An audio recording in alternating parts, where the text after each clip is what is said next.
Euzu billahi mineşşeytanirracim. Bismillahirrahmanirrahim.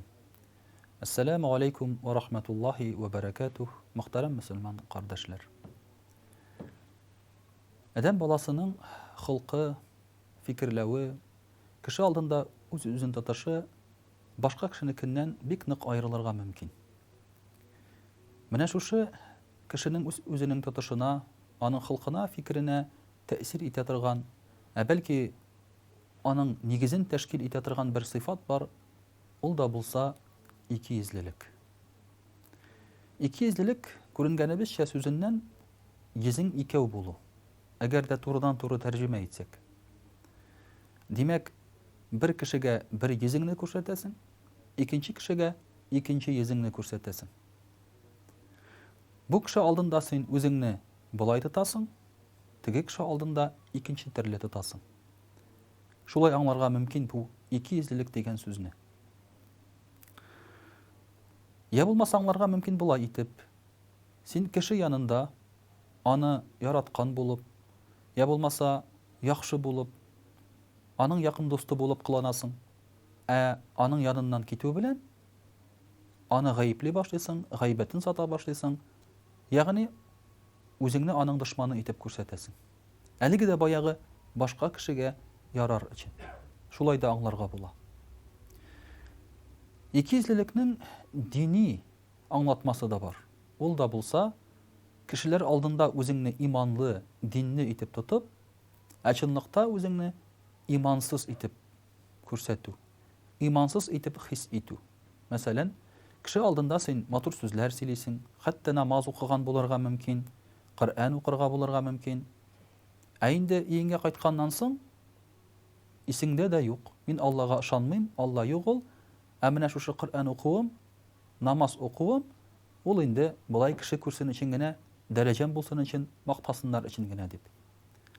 Менә бу кешеләр иң яман кешеләр. Ни өчен? Чөнки бу кешеләр беренчедән динне бозалар. Чөнки алар кеше алдында иманлы булып кыланып, каядыр бит алар имансыз булып кыланалар. Аның иманлы һәм имансыз икәнен күргән кеше нәрсә дип әйтә?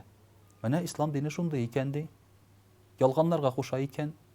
Бу ислам дине кеше алдында гына матур икән. Дәреслектә менә нинди начарлар икән алар мөселманнар дип, ислам дине һәм мөселманнар турында начар фикер тудыра. Икенче яктан караганда, мондый кешеләр ислам диненә зыян китерәләр. Мәсәлән, син бит ул намаз укыган, Коръән укыган динле кешегә ышанасың. Ниндидер серләреңне ачасың, ниндә булган ниндидер эшләр тапшырасың, ул бу эшләрне башкармый, сата, хыянәт итә, яки башка бер җиргә сүзеңне алып барып җиткезә. Һәм шуның аркасында бу инде сатлык җан була, дингә зыян китерүче кеше була. Менә шушындый кешеләр аркасында да безнең бүгенге көндә динебез зур зыян күрә. Чөнки мөселманнарның, мәсәлән, үзләрен ямьсез тотышларын күрәләр, харак булганнарын күрәләр, гынах кылганнарын, зина кылганнарын, хәмер эчкәннәрен күрәләр, хәтта кеше үтергәннәрен күрәләр дә, менә ислам дине нәрсәгә чакыра диләр. Әмма бу алай түгел. Ислам дине чакырган әйбер түгел бу. Бу кешенең үзенең нәфесе Аллаһы Тәгаләгә ярым дип түгел, кемгәдер башка үзенең нәфесенә яки кешегә ярым дип эшләгән эше генә. Әлбәттә, бу үзенә күрә бер авыру икейөзлелек.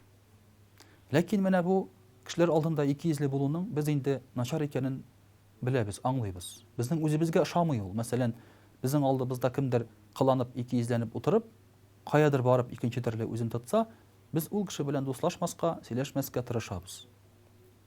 Безгә ошамый. Безгә ошамый динле булып кыланып йөргән кешеләрдә, мәсәлән, килеп сиңа матур вагаз сөйлиләр, матур итеп Коръән укыйлар, син аларга ышанып, ихлас күңелдән садака акча бирәсең, мәсәлән, ярдәм итәсең, икенче көнне алар инде гынах кылалар. Монда синең күңелең төшә шушы диннән, ул да ошамый. Ләкин безгә менә бу икейөзлелек тегесе дә, монсы да ошамаса да, без үзебез икейөзле түгел микән соң? Шуның турында уйланып карыйк әле. Менә бүгенге көндә мәҗлесләргә барсаң, кешеләр белән сөйләшсәң, бөтен кеше нәрсә ди? Кешеләр явыз ди, кешеләр начар ди, беркем елмаймый ди, бөтен кеше саран акча турында гына уйлый ди. Мин үземә шундый бер күзәтү алып бара башладым. Кем белән генә сөйләшсәм, күрешсәм дә, шушы сүзләрне ишетергә туры килә. Бөтен кеше зарлана. Ләкин бер генә җирдә дә минем ишеткәнем юк. Мин начар дип әйткәннәрен. Мин акча яратам. Мин гомердә дә елмаймыйм. Гомердә бер кешегә минем ярдәм иткәнем юк дип әйткән бер генә кешене дә ишеткәнем юк. Менә бу сүзне мин ишетмәгәчтен, сезнең дә ишеткәнегез юктыр ул сүзләрне. Без инде хәзер нәрсә әйтә алабыз соң? Кайда соң ул начар кешеләр? Әгәр бөтен кеше яхшы булса, бөтен зарланган кеше яхшы икән, бу начар кешеләр каян килә соң? Айдан кешеләрме? Америкадан безгә җибәрәләрме аларны? Каяндыр Кытайдан керәме алар безгә? Менә бу мөхтәрәм кардәшләр безнең икейөзлелегебез. Урамга чыкканнан соң, безне алыштырып куйган кебек, без үзебез менә шушындый салкын, дырфа бер кешегә әйләнәбез. Сүгенәбез, чүпне теләсә кая ташлыйбыз, кешегә ярдәм итмибез, күрмибез мохтаҗларны. Без үзебез шуңа әйләнәбез. Игә кереп утырганнан соң, ой, кешеләр начар. Абау кешеләр бигрәк үзләрен ямсыз тоталар. Тегеләй булай дип, гаилә белән башка кешеләрне чәйнәп утырабыз. Менә бу икейөзлелек. Бу икейөзлелек бу бер караганда классик рәвештә Аллаһ Тәгалә каршында да икейөзлелек түгел бер караганда, икенче яктан караганда син ниндидер таныш белешләреңне сатып та йөрмисең, әмма тулайым алганда синең күңелең икейөзле. Кай вакытта икейөзлелек мәсәлән синең чагыла хаклыкны, дурылыкны әйткән вакытта да. Ниндидер бер үзеңнән түбәнрәк кешегә син әйтеп ташларга мөмкинсең аның хаксыз икәнен. Дырфа итеп әйтергә мөмкинсең кайчагында, ачуланып та куярга мөмкинсең. Әмма синең достың булса, туганың булса, бәлки синнән бер югарырак дәрәҗәлерәк кеше булса, дәшмичә каласың. Бу да икейөзлелек. Чөнки син үзеңнең күңелеңдәге принципларыңны сатасың. Менә бүгенге көндә шушы икейөзлелектә бар җәмгыятебездә. Кемнедер ачуланалар, кемнедер сүгәләр, ә шул эшне эшләсә, туганы дәрәҗәле кеше аңа бер сүз әйтмиләр. Бу да икейөзлелек. Менә бу икейөзлелек хисе каян килә соң? Бу икейөзлелек хисенең нигезе Алладан курыкмауда. Куркасың кешеләрдән. Алардан нәрсәдер өмет итү, Аллаһы Тәгаләдән түгел. Кешеләрнең мактаганын яратасың, Аллаһы Тәгалә мактаганны түгел. Кеше бүләк биргәнне, синең турында яхшы уйлаганны яратасың, Аллаһы Тәгалә яхшы уйлаганны түгел. Менә шуның аркасында килеп чыга бу икейөзлелек хисләре. Моның турында Пәйгамбәрбез саллаллаһу алейхи ва саллям әйтә: Әгәр дә кешеләргә ярарга теләсәгез ди, кешеләргә дә, Аллаһка да ярамассыз ди. Әгәр дә инде Аллаһы Тәгаләгә ярарга теләсәгез, Аллаһы Тәгаләгә дә, кешеләргә дә ярарсыз ди. Менә шуңа күрә күңелебезне чиста дип әйтәбез икән, ул күңелебез чиста булырга тиеш икейөзлелектән.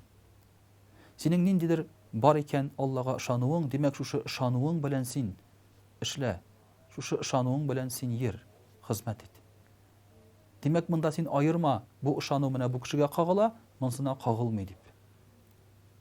Менә шул вакытта бәлки безнең күзләребез бераз ачылып китәр иде. Бәлки шушы вакытта җәмгыятебездә нәрсә дә булса үзгәрә башлар иде. Без гел зарланган менә бу бозыклык, караклык, гел зарланган дырфалык бәлки шул вакытта бетәр иде. Әгәр менә шушы үзебездә булган икейөзлелекне дәваласак. Вассаламу алейкум ва рахматуллаһи ва баракатуһ.